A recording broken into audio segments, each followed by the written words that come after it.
if I stop performing, this is all going to fall apart. Female breadwinning households have become one of the fastest growing family structures globally. I always felt like I could never take my foot off the gas. You start to question your femininity and you start to wonder if you're too big or too much. I think that oftentimes as women, we're kind of softening our goals and we're softening our ambition. We chalk it up to be like, oh, well, it's just all in a day's work, or this is just, another day in my life. Are you really giving yourself the acknowledgement of truly how much you are managing, holding capacity for, achieving, navigating, processing in a given day, week, or month? The load is heavy because the load is heavy, not because you're weak.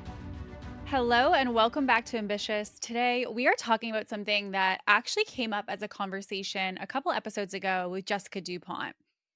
We were talking on that episode specifically about women's health. We were talking about stress amongst women. We were talking about the reality of really truthfully like what it feels like to be a woman in today's society. And one of the things that kind of got brought up during that conversation was the fact that things have changed massively in the last few decades for women when it comes to health. But we also kind of slightly unraveled the fact that that's due to a lot of cultural and a lot of societal changes that are happening in the workplace, that are happening in gender norms, that are happening in our homes and our family dynamics, in parenting dynamics, and so much more. And so that conversation put this little spark in me where I was like, okay, I wonder if women being breadwinners is just something that we're hearing a lot or we're seeing talked about a lot in the online business space, because it is something that I hear from a lot of peers. I have a lot of my clients who are breadwinners of their houses. But what I don't really feel like I hear people talk about a lot is that like just in our world something that we're seeing? Is that something that on a larger scale in just the generations to come and also just as a cultural or a societal shift is happening? And so I'm going to be honest, I went down a little bit of a rabbit hole because I started to wonder, what does the next landscape actually look like for us as women? What does that look like as to what our roles are going to be or what pressures we have on us?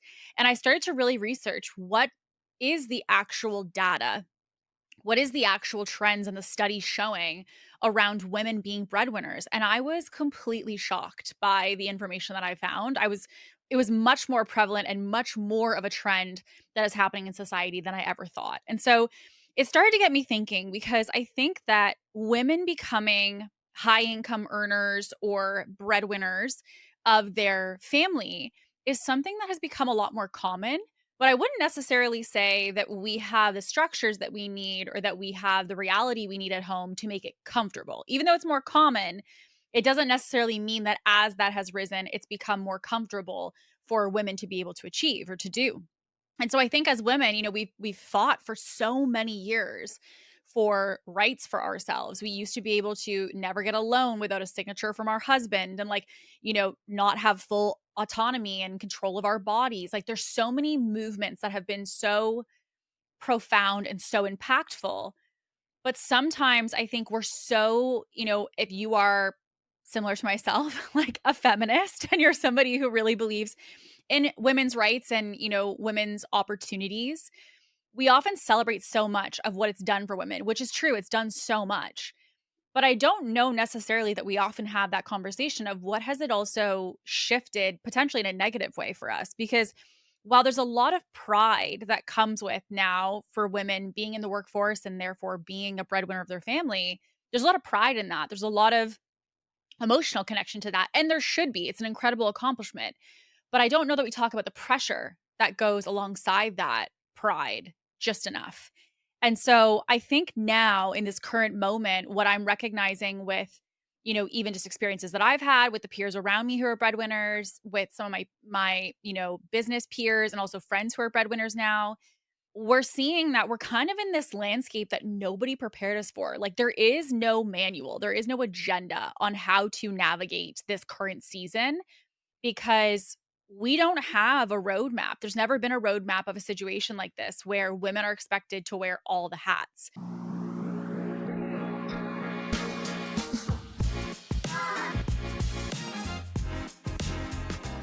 And so I wanted to like really dive into, okay, well, how normal is this, right? Like, as I said, this is something that I hear a lot in conversations as an entrepreneur, in masterminds that I'm in, at, women's entrepreneur dinners that I go to. It is a topic of conversation that many women at that table are breadwinners for their family. But I asked myself, how common is this actually? And I was shocked. So I'm going to break this down into two buckets. First, looking at Canada separate from the US, and then we're just going to look at it overall. So, Canada, 1 in 3 Canadian couples now have women earning the majority of the household income. 1 in 3. That's significant. The percentage of female breadwinners in Canada jumped from 26% to 33% in just 2 decades. Women as the sole breadwinners in Canada has now rose from 8% to nearly 11% since the year 2000. So this is all just in the last 20 years, right?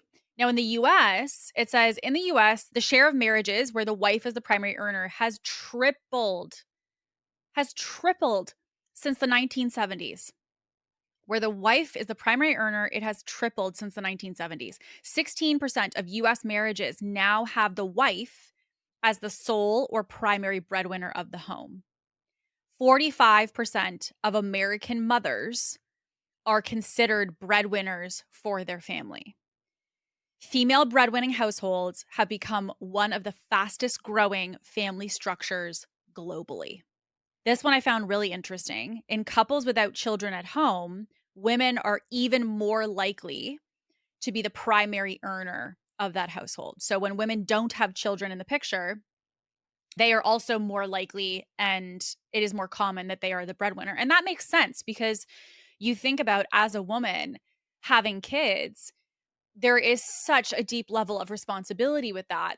You really are, like, physically, many times, not always, but many times you are attached for the first couple years, depending on how many kids you're having, back to back, all of it. But even with having one child, there's such an emotional, mental, and physical responsibility that is connected to that, and a pressure that is put on you in being a mom. So it would make sense that, sometimes, just with circumstances and the reality of the situation, women are being put in a situation where they kind of have to choose whether to have a family or have kids. That's at least what I read from that data, which is to say that in an event that women don't have to choose between career and family, they oftentimes are still being the breadwinner of their couple within a household, even without children.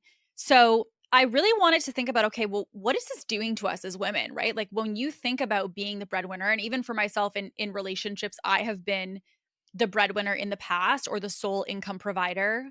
And even sometimes at moments where my partner was not employed and I was kind of holding down the fort, if you will. Now, granted, as I share this, I don't have children. So I also want to recognize and give full credit where it is due, that even as a single, woman in a relationship, meaning like just me in a relationship with somebody, felt like a lot of pressure. And when I started to really sit and even prep thinking about today and what I wanted to talk about, I sat there and thought about the fact that I could have one child or two or four that I'm responsible for. And even if you're in a relationship or not, being the sole breadwinner is a lot of pressure. And so I thought, what role is this taking on us as women? What impact is this having on us mentally and emotionally that we are having to carry? And I want to talk about it because I don't necessarily know that enough of us acknowledge the true depth or intensity of what it is that you truly carry every single day, what it is you're really managing, and what you're really holding space for when you wake up on a Tuesday morning and dive into your business. And so I wanted to kind of dive into, okay, well, what is the biggest tax it takes on us? One of the things that came up was really reflecting on the fact that there's also this like identity shift, because as women, we feel so proud oftentimes for having the ability to have earning potential, have the ability to be a breadwinner. But I think that there's also kind of a guilt that is associated with that because, truthfully, gender norms have not caught up. That's not something that I would say is considered a standard or a common practice in society. And so because of that, when we think about the traditional, and when I say traditional, I don't mean that this is correct. I'm just saying that this is what we've been commonly taught as programming growing up in society, which is like the traditional vision that we were handed, is that we were told that the man is to be the breadwinner and like kind of like the head of the house, if you will, at that time. And that women were to be like the homemaker and to be taking care of kids and raising a family and things like that. Obviously, that is no longer the case for many women, as we see with this data. But what I feel like I experienced and also came up as one of the biggest signifying factors of impact is you start to question your femininity and you start to wonder if you're, too big or too much. And I even found this, like I found sometimes I struggle to be in my femininity or I struggle to be my feminine energy, I would put it, because I did feel like I was needing to like handle things, make decisions, make plans, just really hold structure, which in its essence is a masculine energy. So it's not to say that I like we're not saying masculine and feminine as in like men and women. I'm more saying that I was very deep in my masculine energy. And truthfully, I realized that it wasn't really by choice, it was actually by default. Because when you are the breadwinner, you have a certain level of responsibility, a certain level of things that you need to manage and hold space for. And so without a partner that recognizes that role or recognizes that responsibility, you kind of naturally, unconsciously fall into wearing the pants of the house, if you will, which is like you're all in your masculine energy. And because of that, I felt like I really struggled literally until just probably I would say like the last 2 years would be the first time that I've actually tapped into my feminine energy. And I think that was because I recognize the patterns of how me being the sole income of that house or being the breadwinner of that house was actually affecting me. And I also think that as women, we're struggling with this internal conflict because, and even for myself, I still very much to this day am struggling with this. There's no plan, there's no blueprint, there's no agenda on how to hold the vision of what you see for your income or what you see for your business or what you see for your career, and how do we balance that amongst the other things that are our goals, which are to potentially be a mom or to, be the person who, really nurtures your household. And I think the other pressure that I know is there, which I have felt so often, whether, on my own or in a relationship, is if I stop performing, like if I go down at all, this is all gonna fall apart. Like, the whole life that we have built off of me being the breadwinner, I always felt like I could never take my foot off the gas. Like, there's no way that I can take a break. I can't take too much of a time off. I can't be sick. I can't be anxious. I can't be stressed. I can't need a holiday because I'm like the water flowing through the pipeline. So this pipeline will dry up if I don't perform and if I don't show up in the way that I need to. And I also think that with this, there's this aspect as well of kind of shrinking our successes. And I think that this is a little bit more talked about than the breadwinning aspect. But I think many women also feel that they kind of downplay their accomplishments. And it's not necessarily something that we do consciously. It's not like you're trying to be like, oh, no, I don't want to talk about what I've achieved. I just think it's something that over time we've started to really minimize truly what we're handling. And I think, to be honest, this is why I'm so blown away with moms that are business owners because they literally have a full-time job in their business and then have a second full-time job with their children and their home and, their marriage and everything that they navigate. And so I think that many of us, we chalk it up to be like, oh, well, it's just all in a day's work or this is just, another day in my life. And that may be true. But I also think, like, have you actually, if you sat with yourself, really acknowledged the true capacity that you are holding right now, the true pressure that you problem solve through and that you persist through on a daily basis? Are you really giving yourself the acknowledgement of truly how much you are managing, holding capacity for, achieving, navigating, processing in a given day, week, or month? And I think as women, we chalk it up to being like, this is just the day in the life of a reality of me. And it may be, but I think lack of acknowledging what we're holding is also what has us feeling like when we can't do more, that there's got to be something wrong with us, right? Or that there's something that I'm not seeing. And the minimizing can happen in a variety of things. It can minimize in what you're achieving, it can minimize even in income. I know a lot of women who don't want to talk about, what they've achieved or how much they've made or even their financial success. And, I don't believe that you have to share all of your money things with people around you. Like, I'm fairly private about my finances, both business and personal. But I think that one thing I'm not scared of is to speak to what I've built, because oftentimes think about the fact that if I was a man and I said, "Hey, like, I built a seven-figure business," everyone would applaud me. So if I'm a woman and I feel weird about saying that, or I feel weird about telling people that, or I'm not really, somebody who can openly talk about this and feel confident about it, I often ask myself why that is. Because if you put the shoe on the other foot, we would 1,000%, if we were men, be talking about the success and the things that we're achieving, and it would be celebrated. So I think that oftentimes as women, we're kind of softening our goals and we're softening our ambition because of wanting it to, frankly, not be something that is perceived or experienced as a threat to somebody else. And I think that this goes down its own rabbit hole, to be honest. But I think that there's also sometimes when you're around certain people who don't believe that you can do it all, right? Like, I had a conversation with someone and I was talking to them about, my desires or like my vision of being a mom and having a family. And they said, "Well, you're gonna have to give up something. You can't do it all."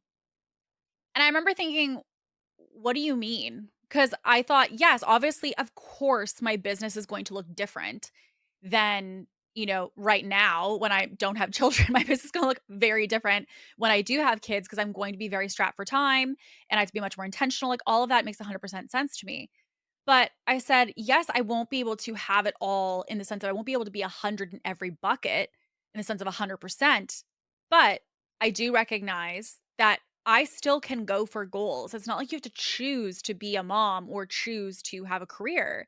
And I think in that moment, I realized that there is this pressure to choose. And I want to say that if you are someone who feels like, I have a good friend of mine as well, who she did give up her career to be a mom, but she did that because she's like, "It felt like the choice for me. It's not because I couldn't have both."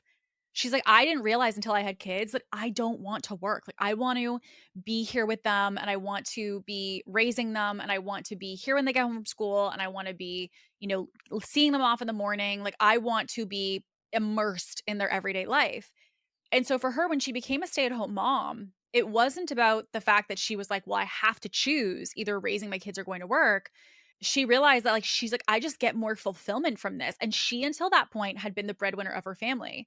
So this was a huge decision for them and their family because it put almost instantaneously all this pressure that she had originally been holding onto her husband now to be the breadwinner.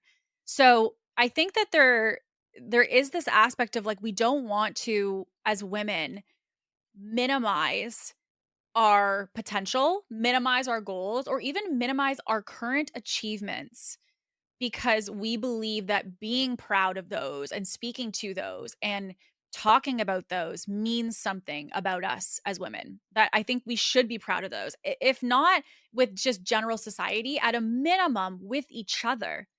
You'd be shocked how many communities or even calls that I host where women are minimizing, "Oh yeah, I did, cost $1 million on that, but yeah, I mean, it's we still got ways to go, so it's just working at it." And I'm like, "What? You have 4 kids and you just made $1 million in the last like 10 months. What?" Like, I think it's just such we have a culture of minimizing our achievements. And I think that we need to take back the power, take back the ownership to really acknowledge how much we are truly managing, truly holding capacity for, and in that space, what you were achieving while doing so. And this goes to the other emotional impact, right? Which is the emotional labor of the fact that we are truly holding it all.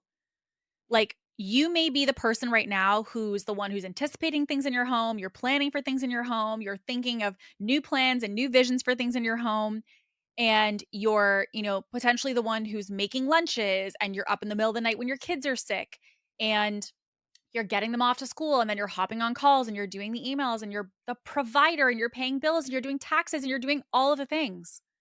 Like, you were literally wearing 72 hats in a day with or without kids. You are wearing a lot of hats in a day if you are the provider alongside being the person who handles all of these other things.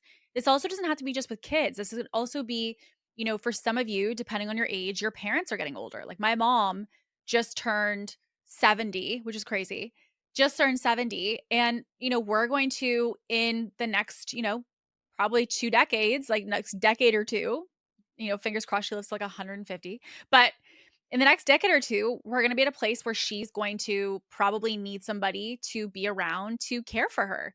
So this isn't even necessarily just for you who have children. I also have, and I'm just so insanely proud of her. And you know who you are when you're listening. She is taking care of both of her parents while running a business, while having 2 kids, while being married, while managing her home, while operating the business. And her mom is very sick at this moment, and her dad is still recovering from his sickness because both of her parents are older. And so she is coming and going, taking her parents to doctor's appointments. She is coming and going, coordinating for her kids and what they need to be poured into. She is coming and going to make sure that, she's also keeping an eye and focusing on her marriage, while also keeping an eye and focusing on making sure that, like, she, I don't know, gets some steps in today for just like herself and her mental health. And all the while, which is why I'm so insanely proud of her, is still working on her business, still pouring into growing her business and, marketing herself and selling and like doing things that are growing her company. It would be so easy for anybody to literally be like, okay, I have basically a full-time job being a mom. And then I also have this part-time job caring for my parents, but I have another full-time job working and being, a provider for my family. Like, think of the amount of capacity that you are holding in just living this week. And I think it's so much pressure. And I think it's carrying the stress of yourself, but it's also carrying each day the stress of your partner and what they're navigating, your kids and what they're experiencing, potentially your family, your team. This doesn't even go to the fact that, yes, you could be holding on to something that your parents are navigating. You could be holding on to something your kids are navigating, but now you also have your team. You have other people that you're also keeping in mind and holding capacity for. And so many of us as women say to ourselves in those moments where we're just like, oh, we're going to fall apart. And you may have had this where you're like, I am at my wit's end. I cannot do this. Like I'm tapped. I'm tapped right now. If you feel that way, it also can be just this conversation that comes up, which I've heard many times of like, Kate, like, I don't have the ability to fall apart. I am the backbone. Like, everything relies on me. Like, if I am not okay, the whole thing will not run. And even just think about that line, or think about that perspective of like, if I don't get out of bed today, if I don't show up today, if I don't operate at my peak fashion the way that I need to, then that means that nothing is going to happen because everything is entirely reliant on me. Think of the internal unconscious pressure that you must be navigating existing today or this week. And so with this, we recognize that, like, we don't have a handbook on this. Very rarely do any of us have a role model that we can look to that we feel is the vision of what we want for our life. And I think that there's obviously some women who are really handling things, like they've got the family, they've got the business, they've got the great marriage, but I do think that we don't have a lot of role models as to how do we do this in a way that still we enjoy our life, we're feeling fulfilled, we feel like we're doing what we need to do as a mom, potentially as a partner, as a business owner. Like, how do we hit all these buckets? There's no rule book or handbook on how to do this. And even for myself, I remember watching my mom. My mom was a single mom of 4, and we're all basically like 2 years apart. So you can tell it was just a complete chaos all the time. And I remember seeing my mom navigating a lot because she obviously had, when they say it's like it takes a village, my mom had a village. Like, she had a village of like my aunts and uncles and my neighbors and babysitters and like just everyone, all hands on deck to take care of these kids. And I remember seeing her you know, do a lot. I don't even know how she did it, I'm gonna be honest, I have no idea. She must have had run off adrenaline for, like, 15 years because she handled so much and she navigated so much, but I also saw a lot of sacrifice from her, which was truthfully herself. It wasn't anything around her. She always made sure that we were good. She always, tried to do as much as she possibly could to provide for us. She would always have us front and center, top of mind. But the reality was that she really did come last in the list at that time as a result. And so over time, it kind of felt like she had to put her life on pause because there was no time at the end of the day or at the end of the week or at the end of the month for her to exist or for her to be a priority. And so instead, she did. She put herself last. She came last. And only now, I would say, in the last couple years, has she really started to look at what it means to live for herself. But might I remind you, she's in the last couple of years been leading up to 70. And so I think it goes to show that like women, we are holding so much capacity. And again, it doesn't matter whether you have kids or not, married or not. The reality is when you are a sole provider or you are the breadwinner of your family, there's such an innate pressure that comes with that. And I think especially for some of us, when we talk about building businesses or when we are looking to build these companies and we're looking to, really just like change the trajectory of your family. That's so aspirational. It's so inspiring. It's so incredible. But I think many of us don't recognize that when you are the first to break the pattern, when you are the first in a generation or you're the first in your family to break the mold of what has been considered normal, when you're the first person to do that, you are empowered, but it's also so isolating. Like, it's so isolating because you don't have this shared experience that you might have with your mom or with your grandmother or something like that, because their roles in their lives and also within their businesses may have very well been different than yours. So while it is very empowering to be like, I am changing, the history of my family and I'm going to change the reality of where we end up and what our life looks like and the opportunities that we have and, the lifestyle that we're able to achieve. And that's incredible. There's also an isolation that goes with that, which is that I don't know what the heck I'm doing and I don't know how to navigate this and I don't know what's right and I don't know what's wrong. And you just kind of end up going, oh my gosh, how do I make sure that I don't make the wrong move here? And in this, I think that it can feel a lot less isolating to be the breadwinner and a lot less isolating to be that person if you have a really good partner.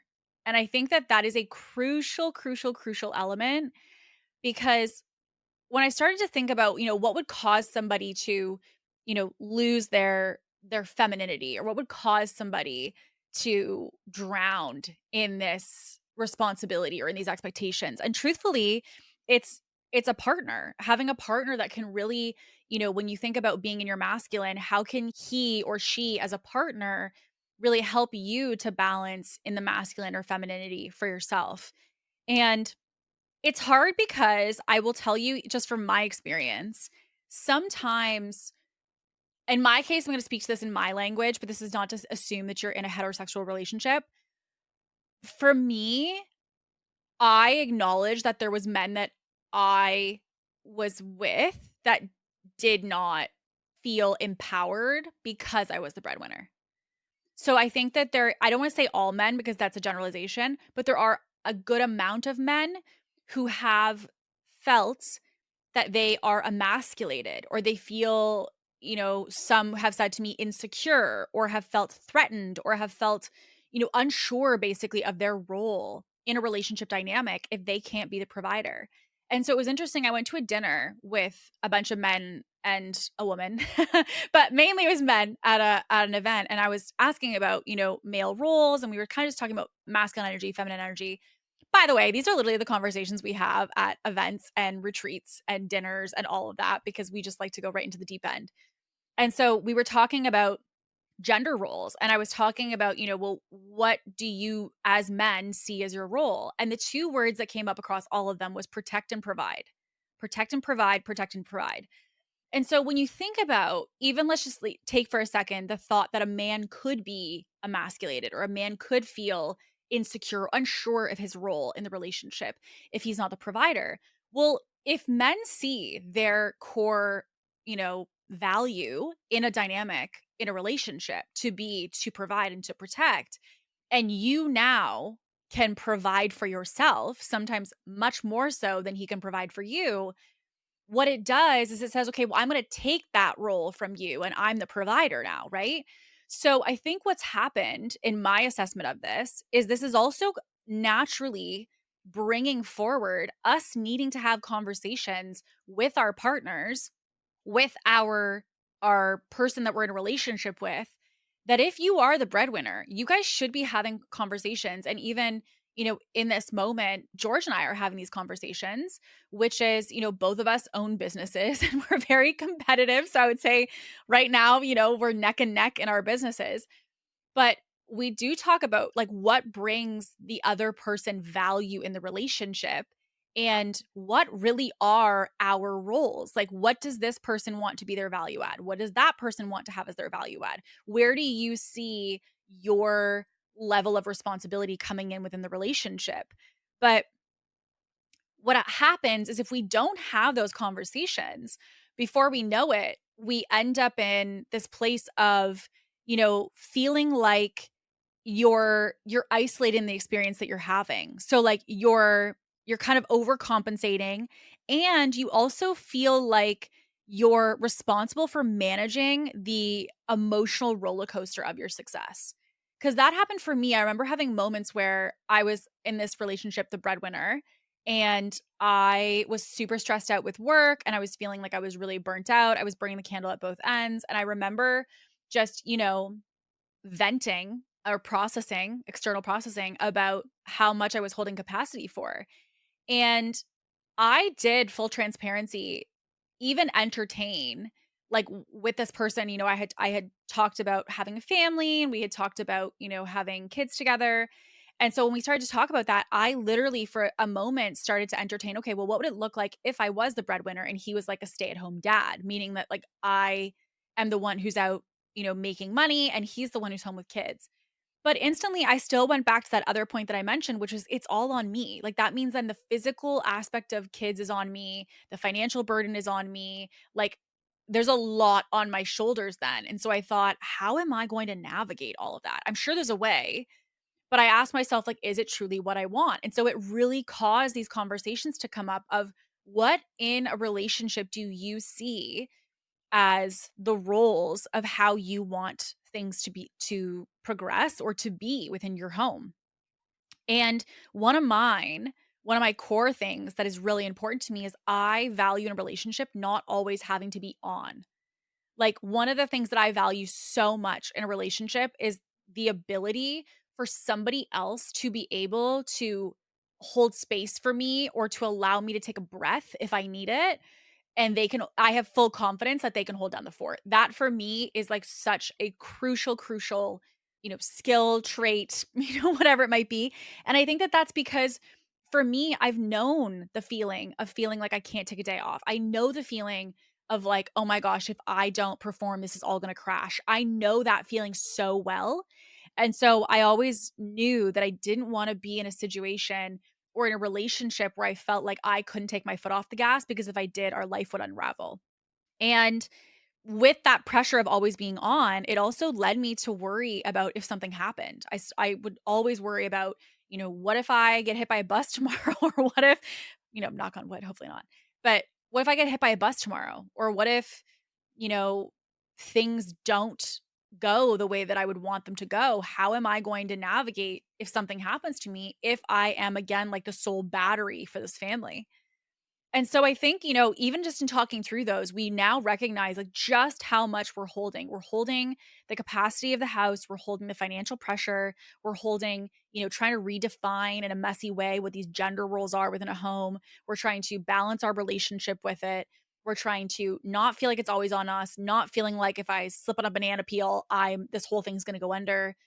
And all these thoughts are something that are happening sometimes in a 24-hour period, sometimes in a 7-day period. Like this is not this ongoing decade after decade pressure. This is something women, we are literally waking up and we're feeling and thinking this way, and we're going to yoga and just going and handling the day. And I think what I know about women like you is that you're so strong, you're so capable, you have so much capacity. So because of that, you trust yourself to, I got this, I'm going to handle it. And I think it's incredible that you do have it and that you are handling it. But I also wonder, as women, are we not acknowledging what that really is on us? Are we minimizing because we can handle it? Because, I got it, I'll manage it, I'll make it happen. And you can, and you've got evidence you can. Have we created a culture? Have we created a norm where we are in a constant state of stress? We are in a constant state of pressure.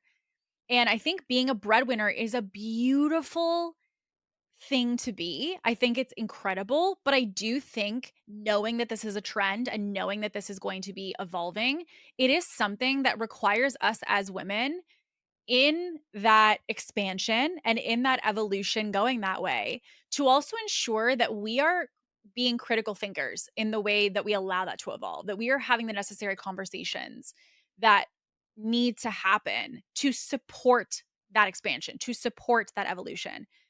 Women being breadwinners is amazing, but we also have to ask ourselves, do we feel like we are adjusting enough of the system around us to support us?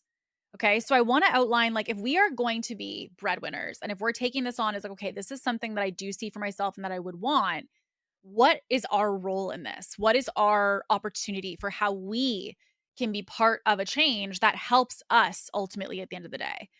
I think one of the first things that I recognize is we need a new definition of partnership, because I think that partnership and gender roles and even partnership roles within a house are going to, if a woman is the breadwinner, they're going to need to evolve. And I think that is right now, even with the term breadwinner, right?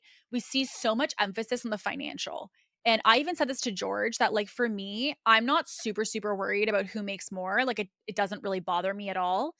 But actually, what I do find is like the highest level of currency for me, in my opinion, is emotional support, meaning like the ability for someone to carry emotional load, mental load, home labor, like carrying the weight of other things that are not just financial. And I think that oftentimes we get into like, okay, like who's the financial, manager of things? But I think there also can be this cue for conversation. Who and how are we going to manage the emotional load of what we're navigating? Who is or how are we going to navigate the mental load, the anxiety load, the planning load, the vision load for us and for our family outside of financial? And I think that so much of our gender roles have been basically summarized down to the fact that it's all about, who brings in the bucks, if you will. And I think that's a very simplified model given all the things that us as women and just as couples are navigating. So I don't think that being the breadwinner should mean that you also are simultaneously the backbone of everything. Because I made a note for myself when even I think about the conversations I've had. You can co create roles that honor both of your energy, both of your bandwidth, and both of your gifts, not doing the roles based off of potentially outdated expectations. And actually, my cousin had shared something from his marriage, and he said, there's no male tasks and female tasks. There's no husband task or wife task. It's not like you do the lawn, I do the garbage. These are like men do this, women do this. He said, we just have tasks, these are just the things that in our house have to get done. How do we want to divide and conquer? And when he shared this, it was because otherwise, if we don't predetermine that that's how we navigate our house, we sometimes just fall into the automatic roles that we've either seen from our parents, our grandparents, or that have just been embodied in front of us in culture and society. And so there's this invitation for us to really define within our homes what is true partnership to us? Like, what does it mean to be in a relationship with you? What does it mean for you to be married? What do you see as your roles within your house? And how do we want to navigate carrying the weight of everything in front of us? And so I know I had even said to George in a conversation recently, we have this kind of motto, which is called it's 1090. And 1090 basically is a motto for us because there's going to be days that he has 90% to give and I have 10% to give. And his job as a partner is to be the 90 when I can only be 10.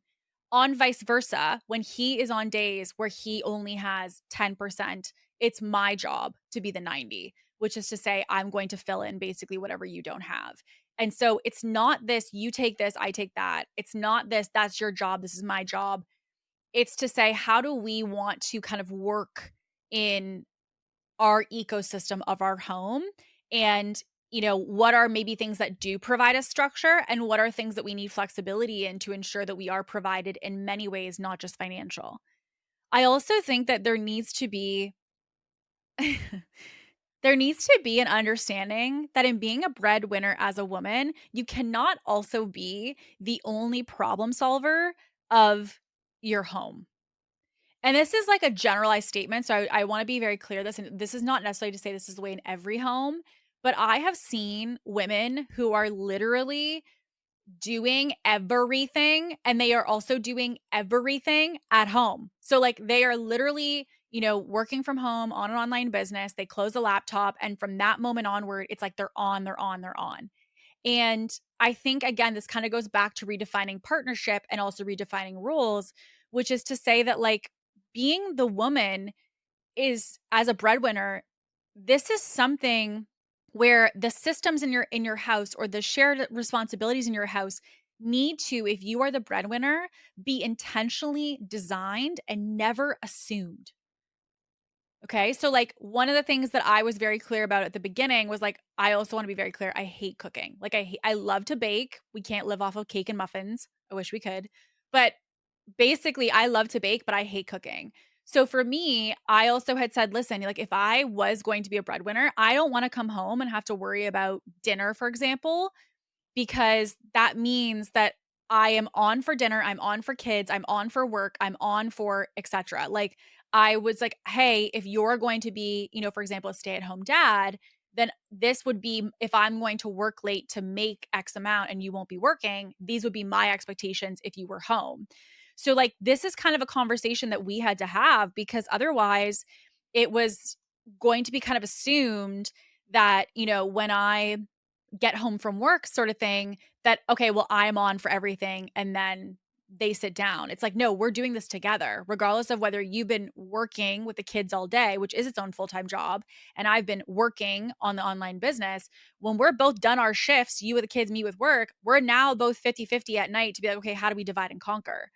So I wanted to be clear, I guess, in it, that we don't want to have assumed roles. We don't want to just assume that because women have always done this thing, whether it is, raising kids, or if it's making dinner, or if it's laundry, or whatever it may be, that there's just like a assumption that this is what your task will be, even in the event that you are a breadwinner. And I think that we need, as women, systems around us that allow us to be supported in being a breadwinner. Like, if you want to be the sole income of your family, you have to ensure that within your house, or within just the systems or supports around you, that you have what you need to do that. Because what I find is that women will be like the full, all in, full time, and then they add this full time job, sometimes more than full time job, with their online business. And they're like, I don't know why, I'm just feeling like stretched at both ends. And that's why, is because you really don't have the systems around you that you need to support you in going for that big vision or that big business. And I also think that we need to, as women, the guilt. Release the guilt. Like, I even just like seeing my grandma and how she was within her dynamic with her husband, my grandpa, and just the roles that I saw growing up. I, again, didn't have a lot of role models in this bucket per se. And I do think I have a little bit of like, when I get married, will I be a good wife if I'm like work, work, work, work, work all the time? And if I want to have this career and I don't want to give up my career, like, what does that say about me or mean about me as a mom? And I don't even have kids yet, and I already feel guilt around that, because I see how even some of my peers who have kids, who are really pushing in their business for new and bigger things, people are like, why not just be happy with X amount? Like, you don't need to go for that big new milestone. Like, you're a mom now, you can settle down, stay home. And it was kind of like people inviting this person that I'm thinking of to go back into, like, this is who you're supposed to be. This is your role. This is your role. This is your role. And I remember her kind of fighting back against that. And I said, well, do you want that to be your role? Like, there's nothing wrong with being a stay-at-home mom. Like, if that's what your vision is, go live your dream. Like, that's fine. And I think it's a beautiful vision. But she was like, "No, Kate, like, I want to be like a badass business owner. Like, that's something that I value, and that, no matter how many kids I had, was not something that ever changed my vision." So for her, even, I know she has dealt with guilt of, how do I go for these big things when everyone else believes that this is not what my priority should be, or this is not what, I should be doing, because I should just want to be present or be home. And I think that we need to kind of redefine as women what it really means for us to be ambitious. Like, what does it really mean for us to have ambition? What does it mean for us to have goals? And what do we take that to mean about us when we do? And, you know, one of the things that I want to go back to, which I think is, at least for me, the center of it, is that this is also not just about us as women. I want to be very clear. When you're in a relationship, so, if it is, again, like a male partner, female partner, it doesn't matter. When you're in a relationship, I think that we have to recognize that while women have evolved, and like women's rights have evolved, and women being in the workplace have evolved, men have also had a difficult journey along that time too. Because, as I said earlier, there has not really been a new definition of what it means for men to be masculine. There's no really new blueprint or new vision or new focus as to, if they are not the primary earner, if they are not the breadwinner of the family, if they are not the quote unquote provider. I literally asked people at a table this. I said, where do you guys get your value from? And they said, being a provider and being a protector. So if we go back to, okay, well, I'm going to take that provider card away from him and I'm going to be the provider. In that, where do they get their value from now? Like, if that has thus far been the center of their identity, the center of their purpose, the center of their value, and now with just shifts that are happening and more women, as we saw with the stats, becoming breadwinners, what does that mean for our male partner? What does that mean for, the person that we're in a relationship with, and what it means for their roles and how they're going to evolve? And so I think what is needed is, we need also to ensure that we are helping men in our relationships to recognize that their value is not around money. Their value is not around just providing, and to make sure that they understand that if you are a breadwinner, where does their value come in for you? Where does the value come in for your home, for your children, for your day-to-day life, if it is not that of financial? And I really think that what it could look like is looking at emotional leadership in your home, partnership for you as their partner, shared home responsibilities, and looking at, how can we have those be just as equally celebrated as the financial?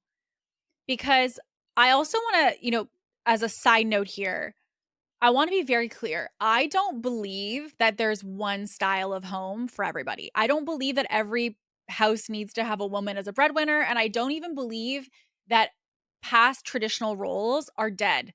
Like, I have incredible peers and friends who have the traditional model. The wife is a stay at home mom. The dad goes out and works and is the sole provider of the family. She takes care of the household responsibilities. He takes care of the financial, and mainly does the outside yard work. She does the inside housework, and they share cooking. And that literally is their dynamic, and they love it. So I also want to be very clear that I am by no means knocking the traditional older roles that we were given as women, because I do think for some women, not only does it work, it's also their vision. Like, I have a friend of mine who, got into business, and in business, she realized very quickly, she was like, I'm going to be honest, Kate, I am not made for the boss babe. Okay. I'm not made for the boss babe life. She's like, I literally just want to have my baby on my hip, make sourdough in my kitchen, have enough money for our family to be able to live XYZ lifestyle. And if we get there, I am gravy. I do not need anything else. She's like, I would be in complete bliss to live in nature and have a farm with my kids, kid on my hip, sourdough in the oven. And for her, this is not like someone putting her in a box. This is not someone saying, well, here's your role, etc. This is her choosing that. And so I want to be very clear because I don't want in any of the conversation today for you to take that I don't support or believe in, the traditional or older generation roles that were typically subscribed to us as women. Because I think for couples, it can work. And for your dynamic, it's up to you. But for today, I think it's also looking at if we are in the new dynamic, if we are in this new world, how do we navigate this? The other thing I want to also mention is you need community. Okay? You need community. And so many of us, I think, minimize the aspect of community because we're like, okay, like I'm handling things, I'm navigating it, I'm making it happen. And I love that. But one of the easiest ways or fastest ways for you to feel understood, seen, supported is that you actually surround yourself with people who get you, who understand what you're going through, who know what you're navigating.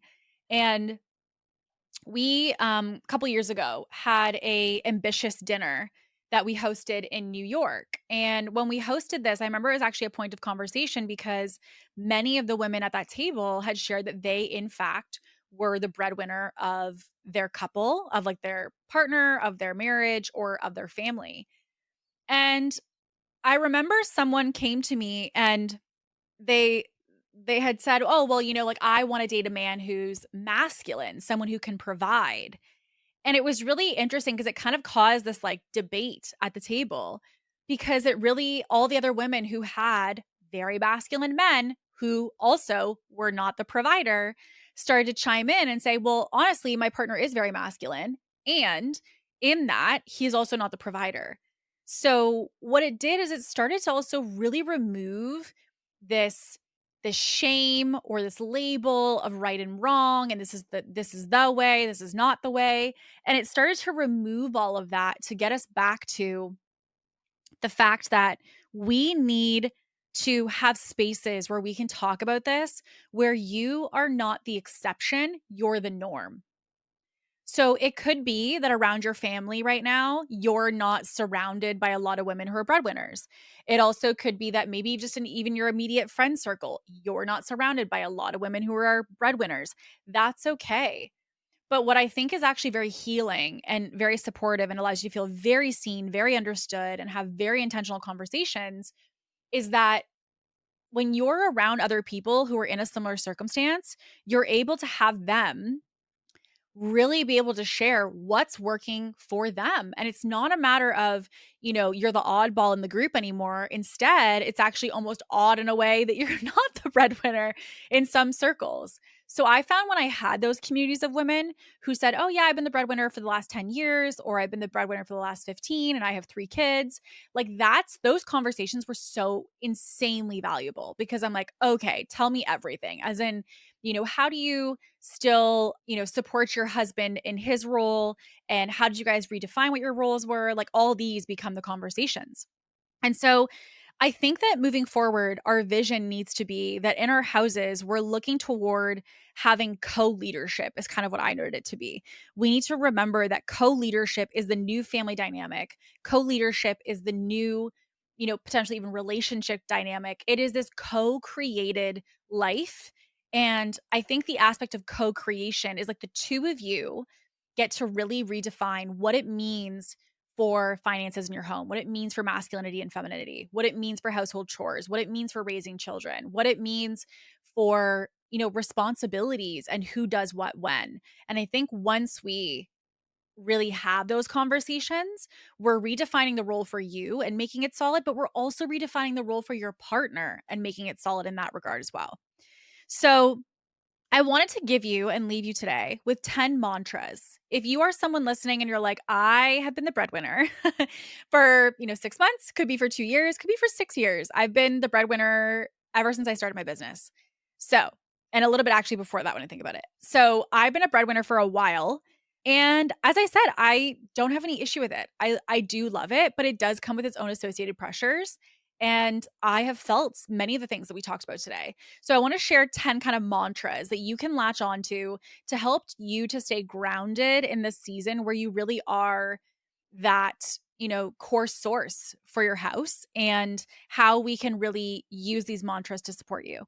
So first is, my success does not need to be softened for anybody. Okay. So softening your success, to be clear, does not make you more of a woman. It doesn't make you more feminine. It doesn't make you more of anything. Like, you do not need to soften your success. So the first one is, my success does not need to be softened for anybody. 2, providing financially for my family does not mean that I provide everything. This is kind of to speak to those of you who feel like not only are you providing financially, but you feel like you're providing in a million other buckets as well. Just because you provide financially does not mean that you're responsible to provide everything. 3rd, the load is heavy because the load is heavy, not because you're weak. This one for me, out of all of these, rings true the most. I literally said to someone a week ago, I said, "Oh my God, I feel so much pressure because I am just holding space for a lot of people and a lot of things right now." And I said, "I just don't know why I can't handle it." They go, "Kate, what are you talking about? Your current business, you've got the second business that you're starting. You've got trying to train to do high rocks in like a year, which I'm not in the shape I am needing to be in yet." So we're working on it. And all that while renovating a house, and you're going to be moving, and you're dating someone long distance. What? And I was like, "Hmm." So when I started to sit with it, I felt weak. I felt like I should be able to handle more. I should be able to navigate more. I should be doing this easier, faster, simpler. And I said to her, I said, "Oh, yeah, but I don't have kids." She goes, "Yeah, I understand, but you can still be busy even if you don't have kids. You're just filling that time with other things." And so I said, "I felt like I was weak." She said, "No, you're just handling a lot because it is a lot. It's not that you can't handle it. It's that whatever you're navigating actually, in fact, is a lot to handle. So as a result, that's why it's feeling a lot to handle." So this one lands true because the load is heavy because the load is heavy, not because you're weak. 4th is, rest is not earned, it's required. Rest is not earned, it is required. Somebody I spoke to recently had said, "Well, after A, B, C, and D is done, then I'm going to definitely go for a girls' weekend." I said, "Well, why don't you just go for a coffee for 2 hours today by yourself?" And she was like, "Today?" I'm like, "Today?" And I think the invitation is, many of us postpone our rest till the busy season is over. But oftentimes for ambitious women, we create the next busy season just as the existing one's starting to taper off. So the invitation as well is to look at, when is your rest just required for you and not needing to be earned? Something to think on.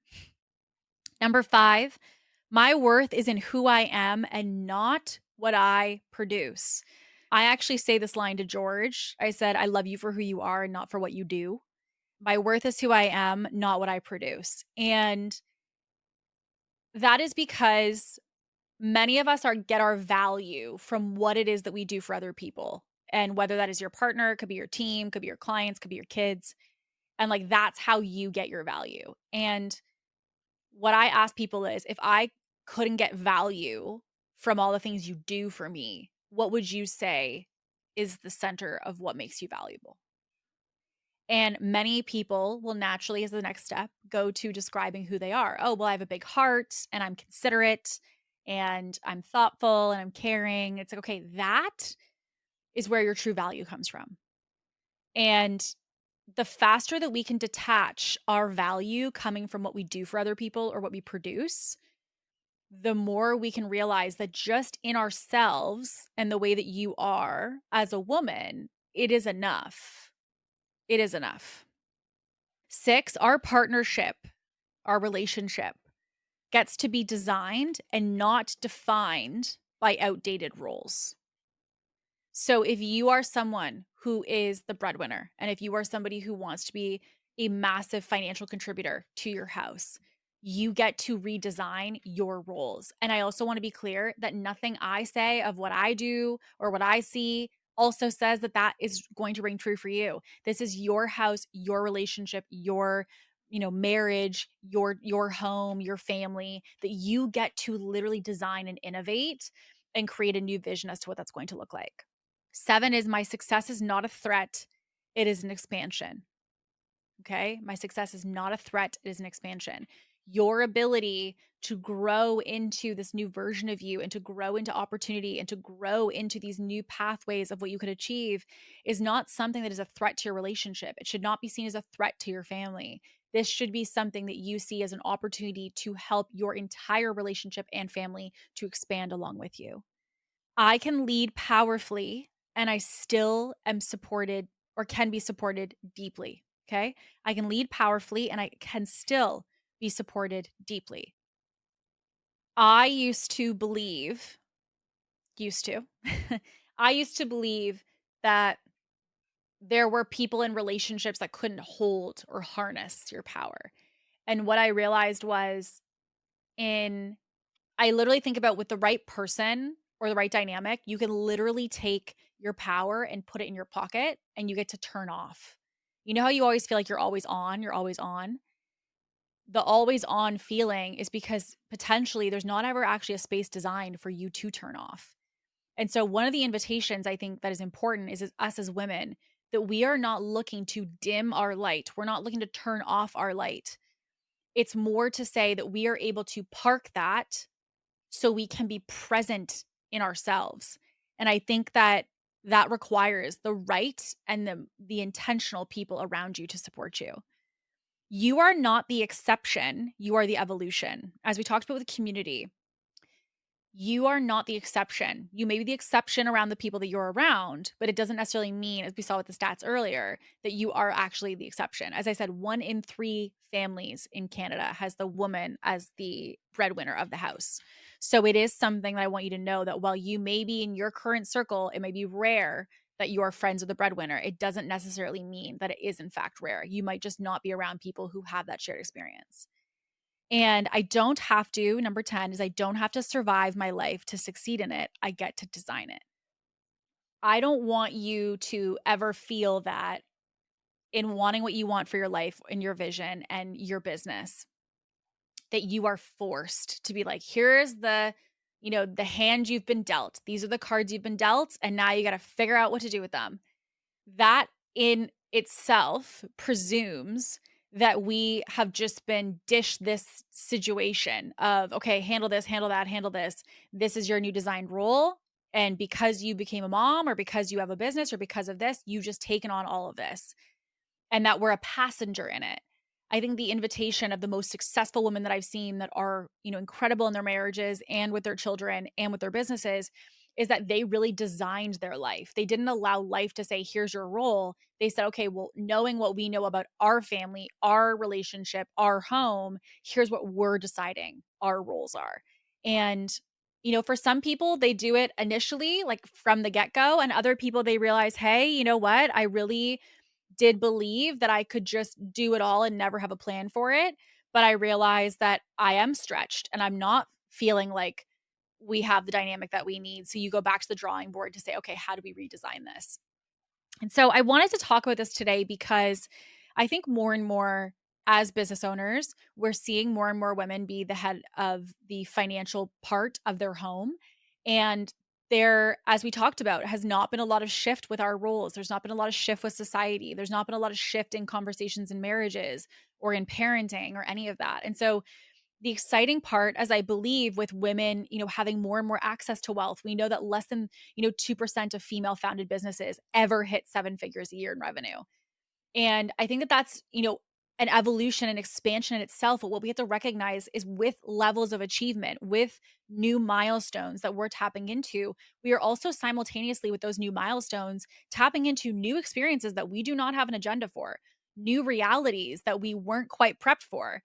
So as much as we're prepping for the 7-figure business or we're prepping for this new next level, are you equally so prepping yourself for not only the version of your business that will be required for you, but what version of you is required to hold that vision. So not just you as a CEO, you as the coach, you as the agency, you as the operator, but for your life, when you think about having that business vision, what does that mean for your relationship? What does it mean for your friend circle? What does it mean for the people around you? And asking yourself, have I really been as intentional about designing my other parts of my life as I have designing my business? And I think for me, that was the takeaway of this research that I was just kind of nerding out on, is recognizing that I have just as much intention, role, and responsibility in the pursuit of achieving big things to also correlate that achievement with the rest of areas of my life. Because the last thing that I want is to have, incredible financial success, lots of wealth, and then you are the breadwinner and you're like, but I never defined the new roles. I never was clear about X. And now I'm feeling like I'm drowning in responsibility. So I think it's just an invitation. It's an invitation for us as women to have a conversation with each other. So it could be inviting some girlfriends out to dinner and saying, hey, I was thinking about this. Something that I've just been navigating recently this year. How are you guys doing ABC? Or it could also be something that you take home to your partner and you say, hey, I was listening to a podcast today and it was talking about XYZ when it comes to gender roles. And I was thinking, and you have a conversation about it. This is the spark that I hope will start conversations, because I believe deeply that by having those conversations, you will start to give context to people around you as to how they can best support you. Because I do not want you to feel, even though it may feel like this right now, that you are navigating anything alone or that everything is on you. Because I know for a fact there's probably incredible people around you that would love and be eager to support you if they truly understood the level of pressure that you are feeling right now. So, with that being said, as always, I would love to hear from you. If you have any questions, anything that maybe just landed for you today, downloads for you, maybe there's a stat that maybe even shocked you, because I know those shocked me, or maybe even the mantras that, you can anchor in for yourself. This is something that I really want to talk about, because I know for a fact with a lot of my girlfriends and a lot of my peers, they are navigating as well. And so if I can support you in any way, you know where to find me if you want to chat through it together. And with all that being said, we will see you on the next episode. And as always, stay ambitious.